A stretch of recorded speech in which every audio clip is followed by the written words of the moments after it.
God is good, and with each day that passes brings us a day closer to the launch of Pantheon Rise of the Fallen. This is the Napalm channel, and if you are new here, please consider subscribing, especially if you're interested in Pantheon related content on our march to launch.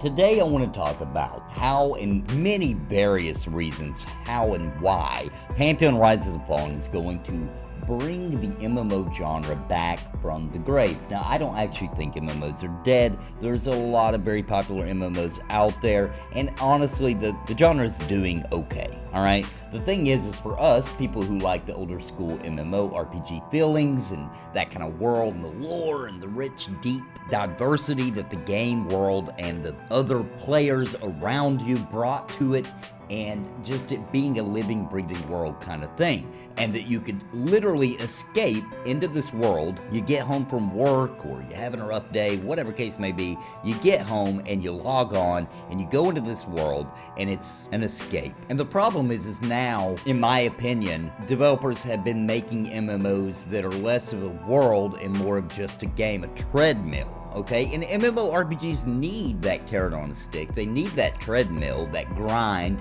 I agree with that 1000%. But developers took that and just kind of streamlined it and made it something that there are grinds and there are things you gotta work for, but at the same time, they're giving you too much reward and not enough consequence. And it's really hurt the entire genre. So we're gonna talk a little bit about some of the things that are common complaints from MMORPGs and what Pantheon Rise of the Fallen is doing to fix these issues. Now, first up, and this is going to get way more intricate as we go, guys, but first up, I do want to mention that a lot of people, I'm not one of them, but a lot of people are tired of the kind of same old tropes being done in races category available in MMORPGs and that kind of thing. Generally, you would think of elves, dwarves, humans, gnomes, and guess what? All of these races do actually exist in Pantheon Rise of the Fallen. They're not trying to completely disturb what we perceive as like a token type world.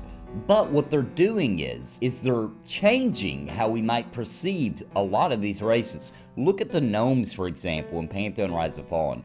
Crazy different, right? Something that we've never seen before. So the races are actually getting quite a bit of an overhaul. Now, the elves are pretty classical, and I don't know if you should mess with elves. Elves are elves, right? Of course, we haven't seen the final product of them, so that could be different once we see that. But so far, I feel pretty comfortable in saying the elves pretty much have stuck with it. Humans are humans, right? Nothing you can do there, and they're needed. However, dwarves, for example, you can literally see that they were made out of rock. They have a tint to them, a bluish kind of tint. They still stick with that token or D&D style artwork, but they still gave even the dwarves a little bit of an extra Pantheon finesse. And then they've added some races that are actually kind of new, kind of something different, right? Like we have the Dark Mirror, for example. A mermaid type people who came from the water and literally had to grow legs to survive because the water was poison in Terminus when they got here. But that is a very cool idea. We haven't seen the player models yet. I have a feeling that that's going to be one of the more interesting races.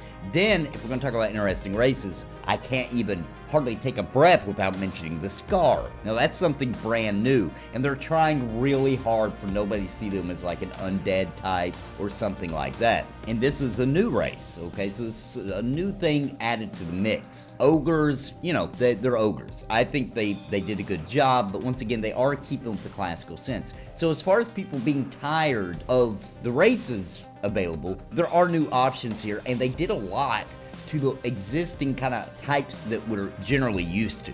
So I think they did a good job, and that's a very minor complaint. It's definitely going to get worse from here, but they did a lot for that. Now here's a big one.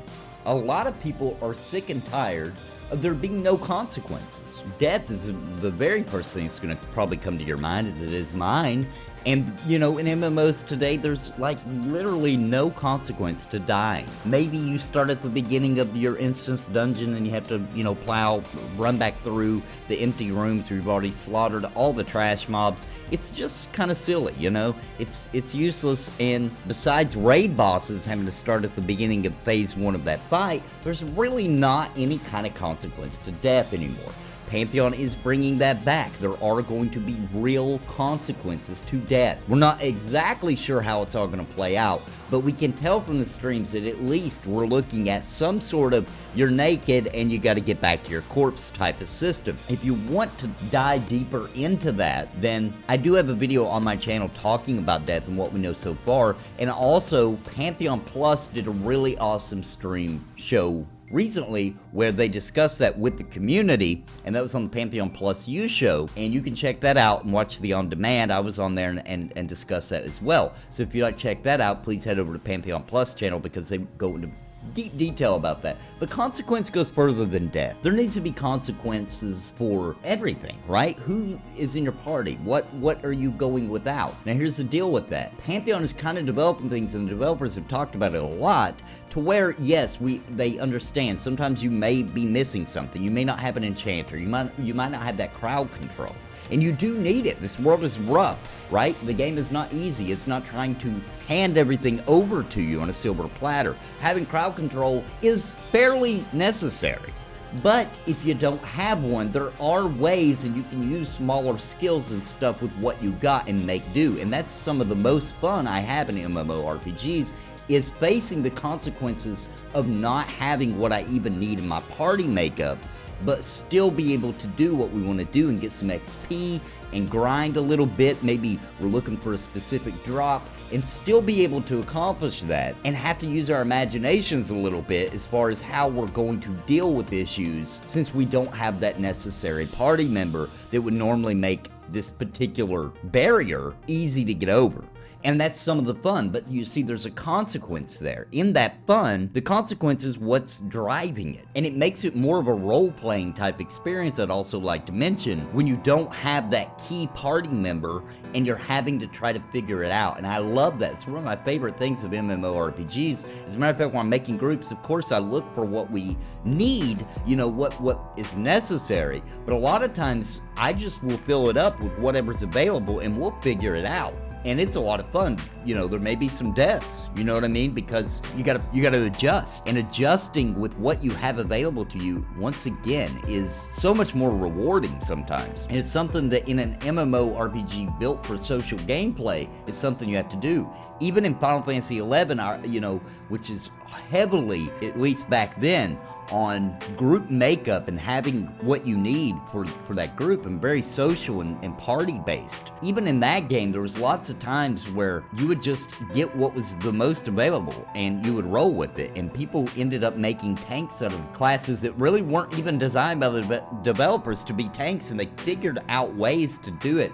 And it's just that kind of thing that just really makes an MMORPG so much more engaging, and something that lasts a lot longer when the players are given the tools and they can kind of figure it out from there. But it is that consequence it derives. Without that, you can just willy-nilly play whatever you want and group up with whoever you want, and who cares? We're gonna barrel roll through it. And that's not what I want out of an MMORPG. I want there to be consequence, and I think a ton of people are feeling the same way. And I touched on it earlier, but another issue I believe with MMORPGs is a meaningful grind. And what I mean by that is, you can just about mention any MMORPG and there is some sort of grind, and I think that's necessary. And I know we went through a phase for a long time where people, that seemed to be their biggest complaint about MMORPGs, was the grind. And even back then, when that was the popular topic, to get rid of grinds, I was thinking, how can you get rid of the grind? The grind is the game. Like, that's what I want to do. I want to come home and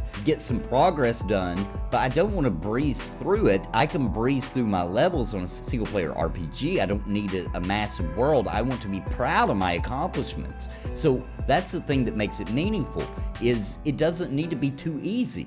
Okay, it needs to be hard. It needs to have that difficulty factor so that I'm actually proud of myself for doing anything, right? For getting that drop, I'm proud of it. I'm walking around in the cities of the game with these gloves on that I'm so proud of because of whatever reason. You know, it could be the stats, it could be even just as simple as they're unique and they look cool, right? And I'm walking around all proudly that I got this drop, and people, you know, it's part of the fun. It's something that you need, and you need to be able to grind in order to get it. If everybody can get the same gloves and everybody's running around with it, what's meaningless now? That was a meaningless grind. Even if it was handed to me, or even if it took a while, you know, a little quest to get, but it's a quest in a chain of quests that practically everybody's gonna get to, that means nothing to anybody. It's silly. I like to grind for rep.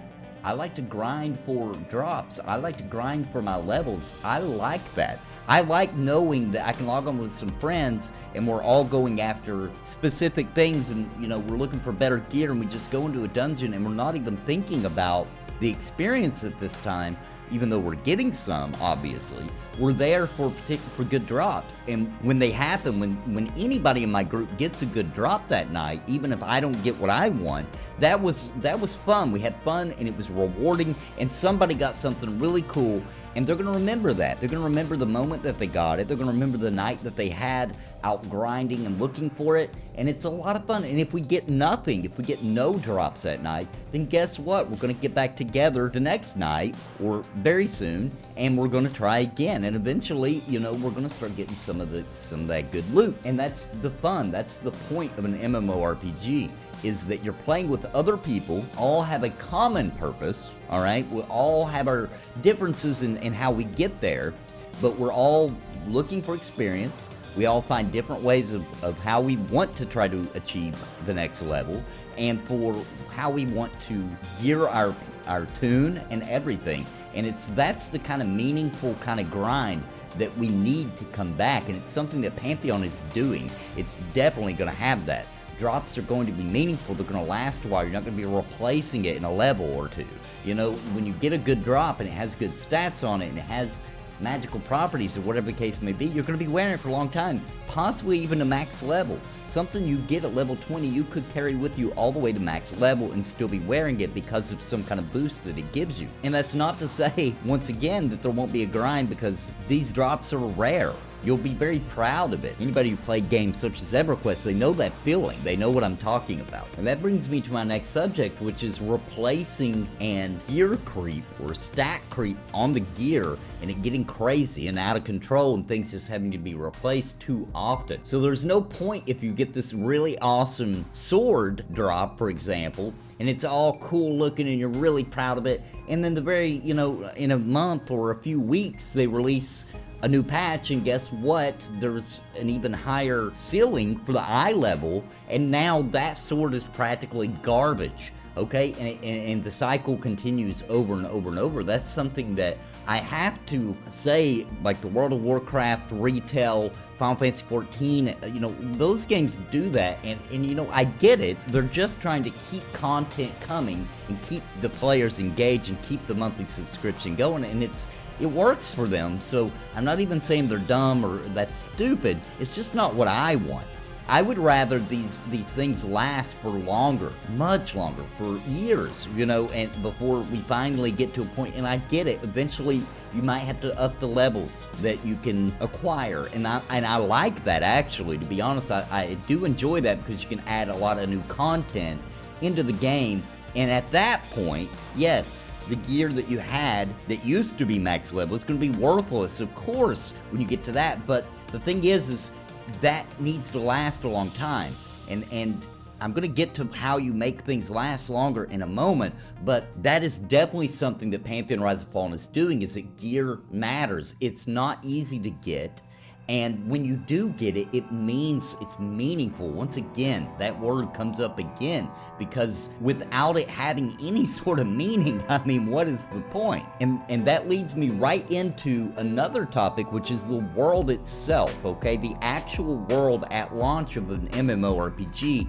needs to be full of content, but it needs to also have some sandboxy type elements to it in order to make that world last a long time. Otherwise, you just have to continue making more places to go, and new lands and new things to explore, and new drops and cool stuff so people even want to go there, etc., etc. And then you end up right back to what we just talked about, which is the eye level creep of your gear and that kind of thing. So the thing is the world needs to be very compelling, very interesting, with a lot of content to do in it, and it needs to be hard. It has to be difficult. to traverse, flying mounts, things like that that make the world seem smaller, hurt an MMO so much because it shrinks the world and it takes the danger out when you can just fly over everything. When the world is really difficult and very hard to traverse and survive in, what happens is it adds a new element of gameplay for endgame. Something that everybody doesn't love, okay? But tons of us old schoolers love it. And that's where we go and help lower level characters. We go out and help them get where they need to go.